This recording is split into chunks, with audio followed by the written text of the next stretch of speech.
हमेशा बारिश हो रही है। मैनपुरी में एक तो जो मक्का की फसल थी और मूंगफली की चौपट हो रही है। क्या सरकार से कुछ ऐसी व्यवस्था करेंगे जिससे किसानों की भरपाई हो? आपको शायद संज्ञान होगा कि भारत सरकार और प्रदेश सरकार दोनों मिलकर के किसान फसल बीमा योजना शुरू लॉन्च किए हैं। उसकी लगातार विज्ञापन भी आ रहे हैं, किसान अपनी फसलों का बीमा करा लें। बीमा में इतना प्रावधान है कि किसान की लागत से ज़्यादा पेमेंट बीमा करता है। जिन किसानों को भी क्षति हुई है उनको बीमा करा लेना चाहिए था, या बीमा करा लिया होगा तो मिलेगा, सबको मिलेगा।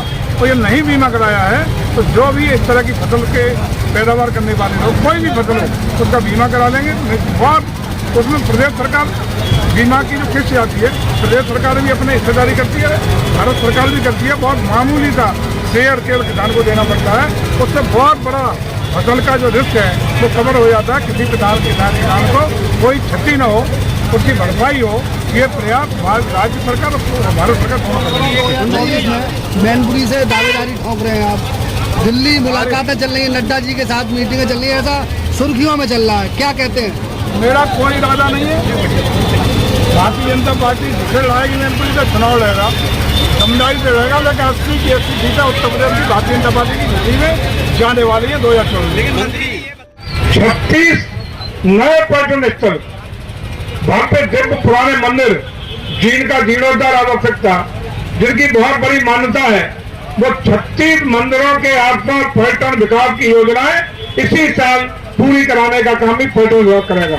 अकेले मैनपुरी में 36 हैं और मैं समझता हूँ कि आजादी से आज तक 2 नहीं हुई होंगी, लेकिन मैनपुरी में जो पूर्णता की ओर जा रही है तो 36 नहीं है। इससे पहले आपका ऑडिटोरियम और संग्रहालय प्रस्तुत होंगी, लेकिन हमारा प्रयास है कि मैनपुरी का बाईपास जिनकी चर्चा डीएम साहब कर रहे थे 20 किलोमीटर लंबाई का है, उसकी लागत 700 करोड़ रुपया बोल के गई है। 700 करोड़ रुपए से नया बाईपास भोगा रेलवे क्रॉसिंग से आगे जुड़ेगा। ये मैनपुरी के पहले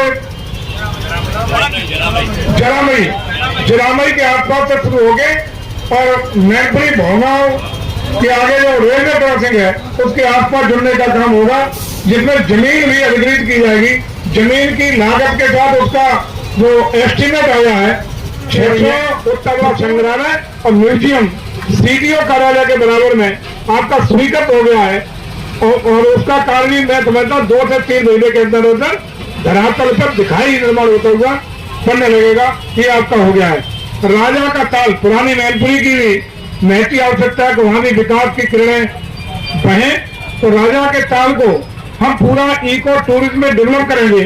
उसमें जो पानी जाता है गंदा उसके लिए एसटीपी का निर्माण होगा, आसपास पार्किंग की व्यवस्था होगी, सड़कों का चौड़ीकरण होगा और वो पूरे तालाब के किनारे फव्वारे और पर्यटकों को बैठने की हमारा प्रयास होगा कि मैनपुरी के यहाँ सब लोग जाकर के शाम के वक्त वहाँ जाकर के पिकनिक मनाने का काम कर सके। इतना भव्यता दिव्यता का शुरू अनावरण किया जो खाना है वो शक्तियों की तरफ है, किसकी तरफ ये सारा है? आसुरी शक्तियाँ राजनीति में कौन है इस समय भाजपा? राजनीति की बात नहीं हुई, मैनपुरी के खिलाफ, मैनपुरी के राजनीतिक बात मत करिए, मैनपुरी के सम्मान के खिलाफ, मैनपुरी के गौरव के खिलाफ की तरफ जाता है ये कुछ नहीं। मैनपुरी के गौरव के खिलाफ, मैनपुरी के सम्मान के खिलाफ जो भी आसुरी शक्तियाँ मैनपुरी को छेड़ने का, तोड़ने का, गिराने का काम करेंगी तो उसके लिए महाराज प्रताप जी का वादा तैयार है। निश्चित रूप से मैनपुरी का गौरवशाली इतिहास है। मैनपुरी का नाम मय ऋषि, बहुत बड़े ऋषि हुए, तपस्वी हुए, योगी हुए, उन्हीं के नाम पर मैन ऋषि के नाम पर चाहे मार्कंडे ऋषि हों, सुमन ऋषि हों, अन्य तमाम ऋषियों की पवित्र भूमि में तपोज करनी। यह स्वतंत्रता संग्राम सेनानियों की बात करें तो ये महाराजा तेज सिंह जी के जैसे महापुरुष जिन्होंने जीवन भर आज़ादी के लिए संघर्ष किया उनकी धरती है। तमाम जाने अनजाने सेनानी जिन्होंने अपने जीवन की आहुति देश के लिए कुर्बान करने का काम किया उसकी धरती है, तो उनका सम्मान होना चाहिए। और जिन लोगों ने, जिन नेताओं ने हमारे देश के आज़ादी के लिए, देश के मान सम्मान के लिए, देश के पवित्र बनाने के लिए और देश के गौरवमयी इतिहास के लिए अपना जीवन देने का काम किया है। उन सबको मैनपुरी की पवित्र रूप में ला करके उनसे प्रेरणा अगला समाज ले, अगली जो पीढ़ी है उनसे प्रेरणा ले और अपने जीवन में उनको शामिल करने का काम कर सके, इसका प्रयास करें। मंत्री जी, सुबह होते ही पता नहीं कौन सा पार्टी का धड़ा हमारा टूट गया, आप शामिल कर लें। अगर ऐसा नहीं था तो आरएलडी को अपनी तरफ झुका रहे हैं आप। देखो, सही बात तो ये है कि देश की जनता, प्रदेश की जनता हमारे लोक कल्याणकारी कार्यों के आधार पर, गरीब कल्याणकारी कार्यों के आधार पर, प्रदेश में बढ़ती हुई विकास की गति को लेकर के, प्रदेश के कानून के राज को लेकर के, दंगा मुक्त प्रदेश को लेकर के, बुलडोजर बाबा जी की लोकप्रियता को लेकर के, देश के प्रधानमंत्री की विश्व पटल पर बढ़ती हुई लोकप्रियता को लेकर के और हर जनमानस, हर वर्ग, धर्म और जात का भारतीय जनता पार्टी के प्रति आकर्षित है। अगर वो जुड़ रहा है तो इसमें हमारा क्या दोष है?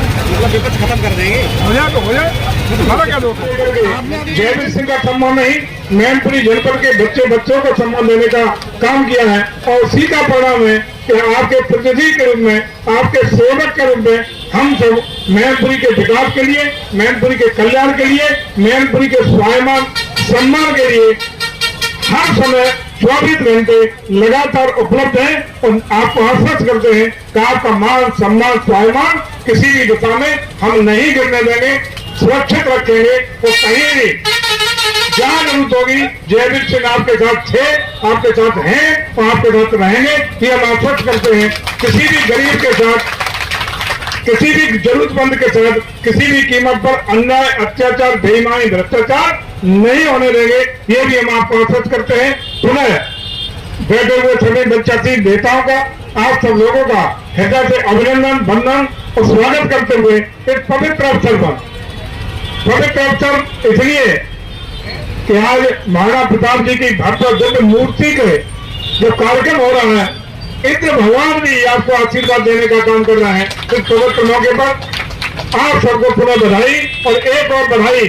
कल भारत ने एक लंबी छलांग लगाते हुए चंद्रयान 3 की सॉफ्ट लैंडिंग करके विश्व में भारत के विज्ञान का एक बार लोहा बनवाने का काम किया है। उस सफल प्रक्षेपण के लिए भी मैनपुरी के जन जन का सम्मान है, देश का सम्मान है।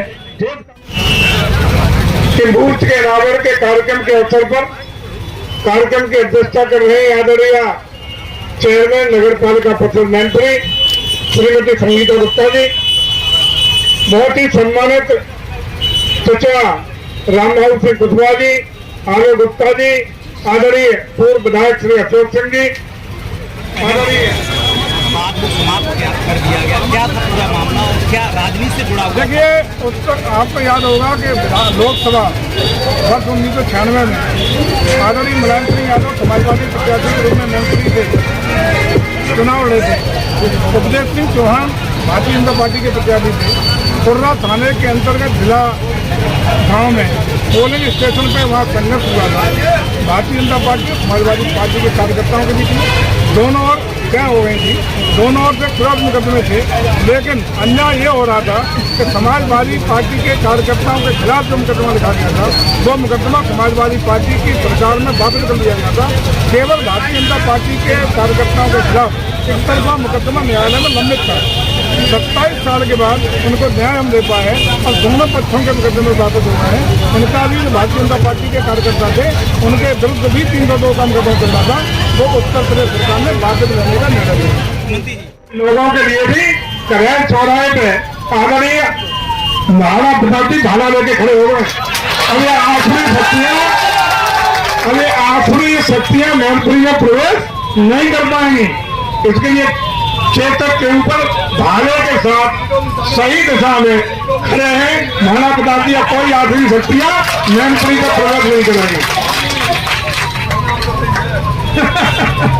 चलिए, आज केस के भव्यता दिव्यता के कार्यक्रम के लिए वापस दे ली थी, क्या कारण रहा जो वापस करनी पड़ी? देखिए, सुरक्षा देना और न देना या वापस लेना या न लेना, ये दोनों जिला स्तरीय, मंडल स्तरीय, राज्य स्तरीय सुरक्षा समितियां बनी, उनका काम है। कोई राजनीतिक पद नहीं है। क्योंकि आदेश जारी पहले हुआ था, जो आदेश की समीक्षा होने के बाद जारी नहीं हो पाया तो परसों जारी हुआ था। पुनः समीक्षा में ये आया कि मेरी सुरक्षा आवश्यक है, सत्ता उससे मेरा तो कर्तव्य सुरक्षा बात प्रकार जानने का काम करेंगे। पहला तो ये कि इस साल जो मूर्तियां लगने का कार्यक्रम चल रहा है, 4 मूर्तियां आपके सामने आलोक जी ने बताई।